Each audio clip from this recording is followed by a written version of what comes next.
In this video, we're talking about how you can fix too many requests. Please try again later on Epic Games.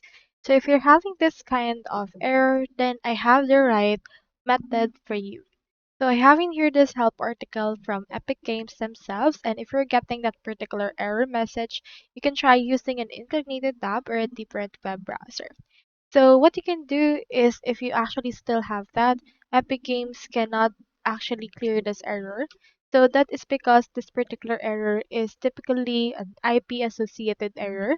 So what you can do is you can try switching on your actual Wi-Fi. So if you change your Wi-Fi that you're connected with, it will refresh your IP and change it right there.